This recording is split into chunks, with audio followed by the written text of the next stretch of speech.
பிள்ளைகளுக்கு நாம் எப்படி இந்த நோக்கத்தை கற்றுக் கொடுக்குறோம் அப்படின்னு சொன்னால், இன்றைக்கி யார் நோன்பு வைக்கிறாங்களோ அவங்களுக்கு இன்றைக்கி 100 ரூபா கிடைக்கும். சின்ன பிள்ளைங்களுக்கு நம்ம இப்படி தான் கற்றுக் கொடுத்துட்ருக்கோம். இன்றைக்கி யார் நோன்பு வைக்கிறாங்களோ, ரம்ஜான் மாதம் ஃபுல்லாக யார் நோன்பு வைக்கிறாங்களோ அவங்களுக்கு இந்த மாதிரி பரிசு கிடைக்கும். அது சொல்கிறது தப்பா அப்படின்னு சொன்னால், அது இரண்டாவதாக ஒரு நோக்கமாக சொல்லலாம். நீங்கள் வைக்கக்கூடிய நோன்புக்கு கூலி அல்லாஹ் கொடுப்பான். நம்மளால் முடிஞ்ச அளவுக்கு இந்த உலகத்தில் உங்களுக்கு இந்த கூலியை நாங்கள் கொடுப்போம்.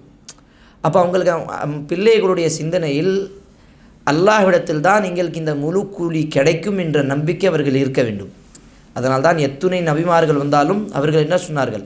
ஒமா சலுக்கும் அலிஹிமின் அஜ்ர், நான் உங்களிடத்தில் எந்த விதமான கூலியும் கேட்கவில்லை, எனக்கு நீங்கள் எதுவும் காசு கொடுக்கல, நீங்கள் நல்லதின் பக்கம் வந்தால் அது போதும். அதுதான் எல்லா இறை தூதர்களும் சொன்னார்கள். அப்போ நோன்பினுடைய நோக்கமும் அதுதான். அல்லாஹ் எல்லா நன்மைகளை பற்றி சொல்லும் பொழுது அதற்கு நன்மை தருவான் என்று சொல்லிவிட்டு நபிகள் நாயகம் சொல்லுகிறார்கள், நோன்புக்கு கூலி மட்டும் அன உஜிசிபிஹி, நான் அதுக்கு கூலியை கொடுப்பேன், நான் அதற்கான கூலியை கொடுப்பேன். நோன்புடைய சிறப்பை பற்றி கூட நிறையா சொல்லலாம். அதனுடைய நோக்கத்தில் நமக்கு என்ன நோக்கம் இருக்க வேண்டும்? இது இறையச்சத்தை ஏற்படுத்தியது. இந்த நோன்பு நமக்கு என்ன கற்றுக் கொடுக்கிறது? உள்ளத்தில் அல்லாஹுடைய பயம் கொண்டு வருது. அதனால தான் ரமதான் அல்லாத மாதங்களில் சாப்பிடக்கூடிய உணவு, தண்ணீர் இதெல்லாம் ஹலாலாக இருக்கிறதோ, ரமதானுடைய மாதத்தில் அதெல்லாம் நமக்கு ஹராமாக்கி இருக்கிறான். ஏன் சில பேர் சொல்லுவாங்க, என்னால் பாவத்தை விட முடியாது, என்னால் பெரிய பெரிய பாவத்தை என்னால் விட முடியாது. மனுஷனுக்கு தேவைப்படக்கூடிய தினதோறும் சாப்பாடு அல்லாஹுக்காக ரமதான் மாதத்தில் விடுகிறான் அப்படின்னு சொன்னால் அவனால் எல்லா பாவத்தையும் விட முடியும். அதுதான் அல்லாஹ் இந்த இடத்தில் கற்றுக் கொடுக்கின்றான்.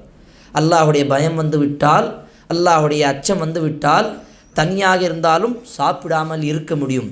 அப்போ தேவைப்படக்கூடிய உடலுக்கு சாப்பிடாமல் இருக்க முடியும் என்று சொன்னால் தனிமையிலிருந்து நீங்கள் பாவத்தையும் விட முடியும்.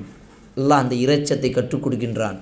அந்த ஒரு மாதத்தில் இருக்கக்கூடிய அந்த பயிற்சி மீதி இருக்கக்கூடிய 11 மாதங்களுக்கு நமக்கு ஒரு எக்ஸாம் மாதிரி தான். அதை அப்படியே இம்ப்ளிமெண்ட் பண்ண வேண்டியதான். இப்போ ஒரு மாதத்தில் அல்லாஹ் இந்த நோன்பில் இருக்கக்கூடிய நன்மைகளுக்கும் நிறைய கூலி கொடுக்கின்றான். பெரிய பெரிய நன்மைகள். வெறும் ஒரு நஃபிலான ஒரு ஃபர்து இல்லாமல் கட்டாயம் இல்லாத ஒரு நோன்பு வைத்தால் அல்லாஹுடைய தூதர் சொன்னார்கள், அபஅதல்லாஹு 70, அல்லாஹ் அந்த மனிதனுக்கு அந்த நரகத்தை தூரமாக்கி விடுவான். 70 ஹிராஃபன், 70 ஆண்டுகள். 70 ஆண்டுகள் அல்லாஹ் அவனுடைய முகத்தை நரகத்திலிருந்து தூரமாக்கி விடுவான். இதுவும் நஃபில் நோன்பு, கடமையில்லாத நோன்பை பற்றி அல்லாஹுடைய தூதர் சொன்னார்கள். அப்போ கடமையான இந்த நஃபில் நோன்பு இல்லாமல் கடமையான இந்த ரமதானுடைய மாதத்தில் நோன்பு வைத்தால் அதற்கான கூலி அல்லாஹ் சொல்லவில்லை. அல்லாஹ் என்ன சொன்னான்? அவர்களுக்கு சொர்க்கத்தில் ஒரு வாசல் இருக்கிறது, பாபுர் ரையான்.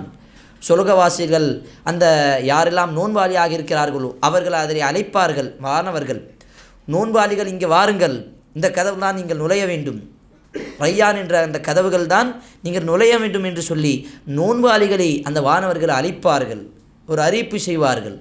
அல்லாஹ் எங்களையும் உங்களையும் அந்த கதவுகளிலிருந்து நுழையக்கூடிய அந்த பாக்கியத்தை தந்த அருள் புரிவானாக. ஆமீன். அப்போ நோன்புடைய நோக்கம் இறையச்சம் மட்டும்தான். யார் நோன்பு வைத்து பசி பட்டினியோடு இருந்து, வெறும் பசி பட்டினியோடு இருந்து மீதி தவறான காரியங்கள் செய்திருக்கிறார்களோ அவர்களுடைய நோன்பு சரியான நோன்பு கிடையாது. ஹதீஸ் எப்படி வருது? இறை தூதர் நபிகள் நாயகம் ஸல்லல்லாஹு அலைஹி வஸல்லம் சொல்வதாக அபூ ஹுரைரா ரலியல்லாஹு அன்ஹு அறிவிக்கிறார்கள்.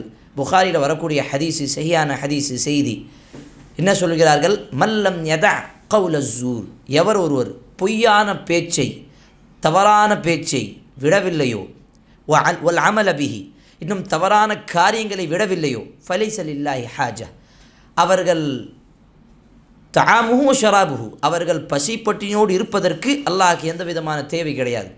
நீங்கள் பசி பட்டினியோடு இருந்து எந்த விதமான பிரயோஜனமும் கிடையாது. அல்லாஹ்விடத்தில் நோன்பு ஏற்றுக்கொள்ளப்படும் என்று சொன்னால் அல்லாஹ் சொன்ன கட்டளை அந்த இடத்தில் நிறைவேற்ற வேண்டும். அல்லாஹ் சொன்ன அந்த தக்வா அந்த நோன்பில் மாற்றத்தை உருவாக்க வேண்டும்.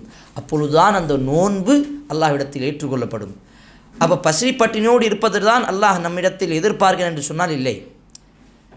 பசிப்பட்டினோடு இருக்குவது தான் அல்லாஹுடைய நோக்கமாக இருந்தால் இந்த நோன்புக்கு, அப்போ பணக்காரர்களுக்கு மட்டும்தான் இந்த நோன்பு கடமை ஆக்கியிருக்கப்பட்டிருக்கணும், ஏழைகளுக்கு கிடையாது. அப்படி இருந்திருக்கலாம். ஆனால் பணக்காரர், ஏழை, ஆண், பெண், குழந்தை எல்லோருக்கும் இந்த நோன்பு கடமை. ஏன்? எல்லோருக்கும் இறைச்சம், அந்த தக்வா, அந்த அல்லாஹுடைய அந்த பயம் கண்டிப்பாக வேணும். அது இருந்தால்தான் இந்த உலகத்தில் ஒரு நல்ல மனிதனாக வாழ முடியும். இறைவனுடைய அந்த பயத்தோடு வாழக்கூடிய மனிதன் எப்போதும் தவறு செய்ய மாட்டான். தவறு செய்தால் மறுபடியும் அவன் அல்லாஹ்விடம் இறைவனிடம் வருந்தி பிரார்த்தனை செய்வான். யா அல்லாஹ், தெரிந்தோ தெரியாமல் பாவம் செய்து விட்டேன், மன்னித்து விடு யா அல்லாஹ். எவனுக்கு இறைவனுடைய பயம் கிடையாது அவன் எக்கச்சக்கமான பாவங்களை, கொடூரமான அநியாயமான தவறான காரியங்களை அவன் செய்வான். அவனுக்கு அல்லாஹுடைய பயம் கிடையாது, இறைவனுடைய அச்சம் கிடையாது. ஆனால் இறையச்சம் வர வேண்டும் என்பதற்காக தான் இந்த ரமதானுடைய மாதத்தில் முஸ்லிம்கள் நோன்பு நோக்கிறார்கள். குர்ஆனில் அல்லாஹ் சொல்லியிருக்கிறான், யா அய்யுஹல்லதீன ஆமனு, ஈமான் கொண்ட மக்களே, குத்திப அலைக்குமுஸ் ஸியாம், உங்கள் மீது இந்த நோன்பு கடமையாக்கப்பட்டது. கமா குத்திப அலல்லதீன மின் கப்லிக்கும், உங்களுக்கு முன்னால் சென்ற சமுதாயங்கள் மீது எப்படி இந்த நோன்பு கடமையாக்கப்பட்டதோ அதே போலதான். காரணம் லஅல்லக்கும் தத்தகுன், நீங்கள் இறையச்சமுள்ள ஒரு மனிதனாக மாற வேண்டும். ஒரே காரணம்தான், வேறு காரணம் அல்லாஹ் சொல்லவில்லை. இறைவன் சொன்ன ஒரே காரணத்திற்காக தான் இந்த நோன்பு கடமையாக்கப்பட்டது. அப்போ இந்த ரமதானுடைய மாதத்தில் எதெல்லாம் நாம் செய்ய வேண்டுமோ, இந்த ரமதானுடைய மாதத்தில் அந்த அல்லாஹுக்கு அஞ்சி வாழ வேண்டும். அல்லாஹுடைய அந்த தக்வாவை, அந்த பயத்தை அதிகப்படுத்த வேண்டும். அது எந்த விதத்தில் இருந்தாலும் சரி, தனிமையில் உட்கார்ந்து அழுங்க, அல்லாஹ்விடத்தில் பிரார்த்தனை செய்யுங்கள், அதிகமாக குர்ஆனை ஓதுங்கள், அதிகமாக தான தர்மங்களை செய்யுங்கள்.